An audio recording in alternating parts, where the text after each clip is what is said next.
Just a couple comments before we get started. Obviously, tough game to lose. Give credit to New York. They kind of hung in there.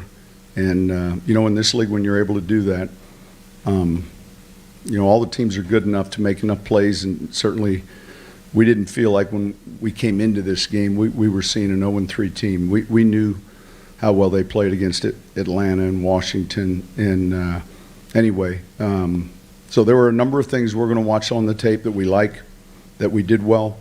And then there's going to be a number of things that we're going to want to get corrected. So anytime you have a game that goes into overtime and, you lead for most of the game and you lose, it's frustrating. Any questions?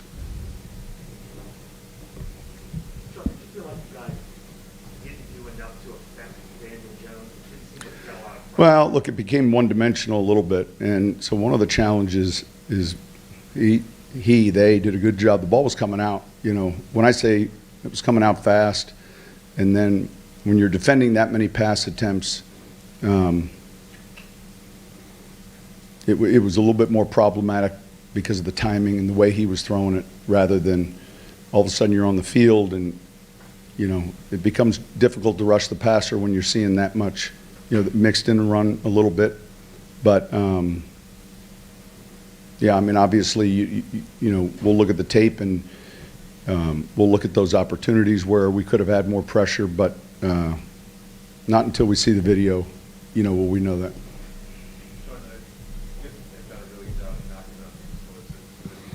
Yeah, that hit us today. It was one of the keys to victory. It was knowing that this is a team that if they're able to make plays in the passing game down the field or explosive runs, that's something that's very, very critical in their success. And so no easy ones was one of the keys. We didn't do a good enough job of doing that. There were a number of chunk plays, more so than we've seen this year.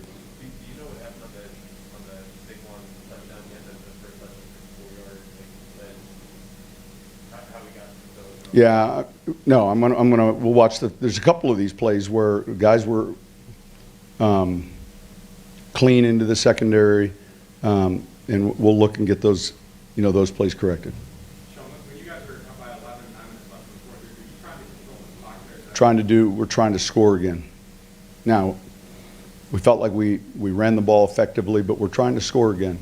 There's nothing with 9 minutes left in any game where it's just a long time. So it's timeouts, we're trying to move the ball, and so I would say we're in our normal game plan mode. Yeah, at some point we got to be able to kick a field goal. But look, hindsight, I would have punted. I mean, I felt that way after he missed it, and all of a sudden we're up a play or two later, they're scoring a touchdown. I think it was either the next play or the next play. So. Did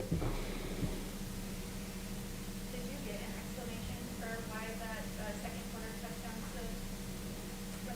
Yeah, and they should have given everyone one. They ruled it a fumble, and then they recovered it.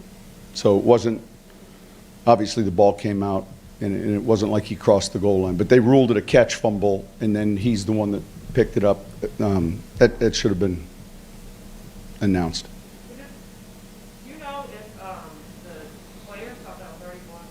No, we should be running to pick that up. It's especially with the way the rules are now. It's frustrating. It's not even more. It's just frustrating, Ed. It's not even more. Go ahead. It's frustrating. There's no even more, though. I say that with all due respect. This game can be frustrating and challenging and all of those emotions, and that's why it feels so good to win. That's why it feels this way when you lose. But it's frustrating. There's a ton of different things. When one of the things I said to these guys in the locker room, I said, look, we can't get that game back. We're 2-2. It is what it is. But let's make sure we get something from that game. In this league, I don't care who you're playing, and I mean that. Doesn't matter. if anyone hangs around, they're good enough to make plays. And you look, 11 points, you know, that went away quickly, didn't it? I mean, so, yeah, it's frustrating, it's disappointing, all those emotions. So how much do you balance making the move with James and rotate James and Mason? I mean, is it a plan or is it a feel thing? Yeah, it's just plays by situation. It was pretty effective today. I thought it went well. I mean, of course, Taysom had 2 touchdowns, and we had a critical conversion. But it's a lot of it is predicated on our plan. No different than it was a year ago or 2 years ago. Are you saying you feel like you let them hang around? Well, no. Look, factually, they hung around. I mean, you know, we had a chance offensively, 3rd and 2, and we have to punt, and you know, you're wanting to deliver that that score or that momentum-changing play. The ball's out a couple times. There's a fumble. They recover. There were just a number of things that ended up happening that hindsight, you know, any one of a few things that we do differently, we have a chance to maybe even keep it from going into overtime. But like I said, I started this at the very beginning and saying, hey, credit those guys. They fought and clawed their way back into a game, you know, got the touchdown, converted the 2-point play, made a field goal, and all of a sudden we're sitting at a tie game in overtime. So, yeah, I mean, we got to learn from that. Sean, do you feel like you need to get more out of find a way to get more out of the passing game in general? Or are you kind of like No, I don't. No. No, I mean, I thought it was pretty effective today. I haven't looked at the numbers, but we were able to get the ball down the field. You know, we had one called back, you know, for a holding that was a real good throw and catch. So, no, I each week, depending on who we're playing, thought our 3rd down numbers were good. Ball security was overall pretty good. Time of possession, running game. You know, if you looked at some of these numbers, you would say there are a number of positive things, but again, there weren't enough. You said you hope your team gets something out of it. Who do you hope they get? Well, I think the most important thing is, you know, 11 points in the 4th quarter is not, I mean, that's, you know, 2 scores. So, yeah, look, we're going to be in other close games. And so we can't play this game again. We can't, you know, get it back.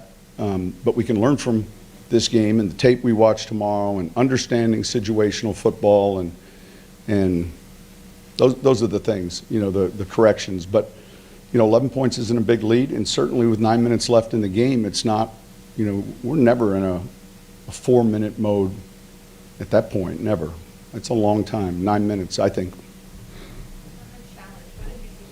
That was right in front of me, and I felt like, yeah, I felt like if you look closely at the line of scrimmage gained, we used to be able to get measurements back in the day, but I had a strong conviction that he was short, and obviously they felt differently. I don't know what the replay looked like, but. Oh. Happy overall with Jameis's decision-making? Thought it was pretty good. I thought he threw the ball down the field. I thought he got us into some good plays. I thought he did a lot of good things. We'll see on the tape. I'm sure there'll be, you know, some other things, but we moved the pocket with him. Thought he played well. Now, when your kickers struggle with consistency, does it affect you? Sure. Yeah. Sure it does. When you get down the red zone? Sure it does. Yeah. I think that's the case, you know. If you're having trouble covering someone, it affects you defensively. If you're having trouble blocking someone, if you're having trouble, you know, kicking, you know, the conditions are good. So, yeah, that impacts you. You know, again, I regret looking at it again, just, you know, instead of kicking, punting. But at some point, we're going to have to kick one between the uprights. At some point. All right, thanks.